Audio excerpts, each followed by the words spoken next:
This is Herson, and this is a timer. Herson and the timer are friends. When they're separated, bad things happen. Herson is a top Smash 64 player in Peru. In Smash 64, a single hit can lead to a kill, so good players do everything they can to get the first hit. High-level play can look a bit like two players attacking the air, but underneath the surface, they're trying to bait and condition their opponent into getting hit while avoiding damage.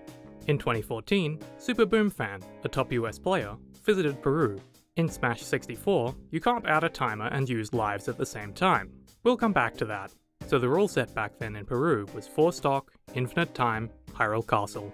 The day before the tournament, SuperBoomfan and Herson played Smash for almost 2 hours. Herson mains Pikachu, the best character in the game, and Boom plays Fox, Falcon, and Kirby. He begins with Fox, and loses 2 out of 3 games. They play some Falcon dittos, and Boom loses 2 out of 3 games. A few character switches later, they settle on a close matchup that they play for 40 minutes. Herson plays Pikachu, and Boom plays Kirby. Over these 40 minutes, they play 10 matches, and Boom wins 2 of them. But the matches are close. SuperBoomfan could win with Kirby if he tries a different approach. Boom is used to the US rule set. Dreamland only, 5 stock, infinite time. Dreamland is a small stage, and the lack of timer rarely matters because there's nowhere to run. But this isn't true of Hirokazu, a large stage with a high tower in the center. You can run all you like. The day of the tournament arrives. Both Boom and Herson make it to winners round 3 before they each lose to the top 2 players in Peru and end up in the losers bracket. They win a set each and meet in losers round 5. Whoever loses is out of the tournament at 4th, and the winner continues to losers finals. Their first game will go down in history as the worst game Super Smash Bros. 64 ever played. Things start off as you'd expect. The 2 players space moves, trying to find an opening. Herson gets the first hit, and keeps hitting until Boom is off the stage. Boom jumps back to the stage, swallows Herson, and they both die. 3 stocks. The next stock begins normally too. Boom gets the first hit, does a combo, and knocks Herson off stage. Herson uses Pikachu's broken recovery to avoid an edge guard, and arrives safely in the middle of the stage. Then, for some unknowable reason, Boom changes strategy. He jumps his way to the top platform, and stays there. Kirby's down air is one of the best moves in the game. Trying to attack Kirby from below is a fool's errand, and Herson knows it. So Herson waits for SuperBoomfan to come down, or make some kind of mistake. Boom comes down a few times, but Herson can't get a hit, and as soon as Boom gets a hit of his own, he goes back to the top, feeling no urgency. He's taken less damage than Herson, and he's happy to take his time. For more than 5 minutes, neither player takes any damage. Boom comes down, but isn't willing to commit, knowing he could lose his lead, so he goes back up. Eventually, Herson comes up and hits him once for 10%, then the stalemate resumes. Boom slowly deals more damage until about 20 minutes into the match, things stop. For the next 23 minutes, neither player hits the other. They keep spacing, Boom keeps hiding up on the top platform, and Herson doesn't commit to an attack.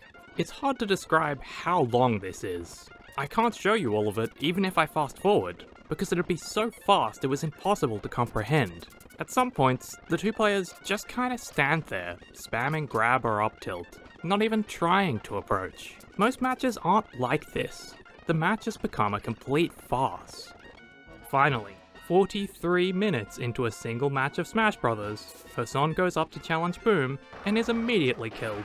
Boom taunts 3 times.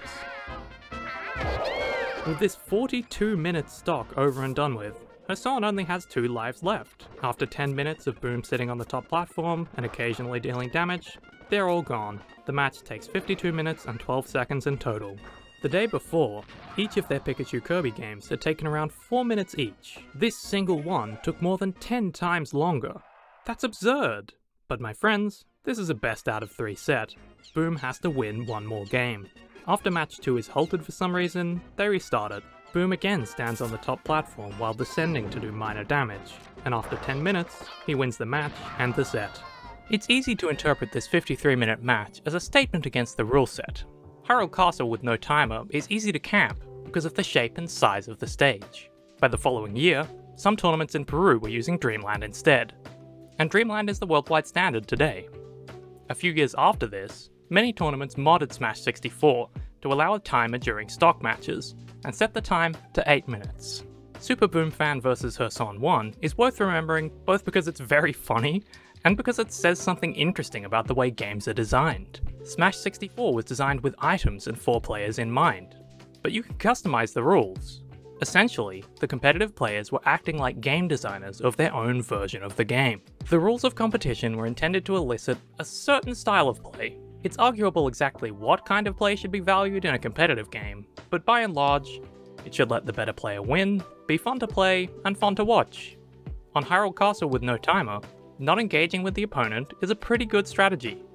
It doesn't matter that it's not fun, it's not explicitly disallowed, and it works. When players have a powerful strategy available, some percentage of them will use it at any cost. Stalling and camping are still technically allowed, but since the rule set change, it's no longer strongly advantageous, and it can't last more than 8 minutes. A 53-minute single match of Smash 64 will never happen again under the competitive rule set. When designing a game, it's easy to imagine that players will play it in the way you expect. You build the game to be fun, and assume players will understand the most fun way to play. But you also have to design for players who don't understand what you were thinking when you designed it.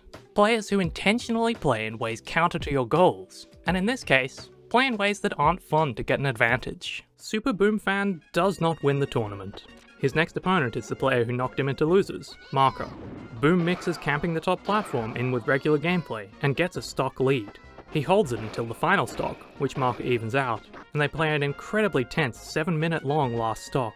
Marco steals the top platform, and Boom steals it back. Eventually, Marco hits him with a stray back aerial and wins. Boom swaps to Fox, and loses by 2 stocks in less than 7 minutes. Camping doesn't always work, but it does make the game take longer. If you want a competitive game to end, it needs a timer. Otherwise, it might just turn into a game of tag. If you want to see more videos about games, try this one.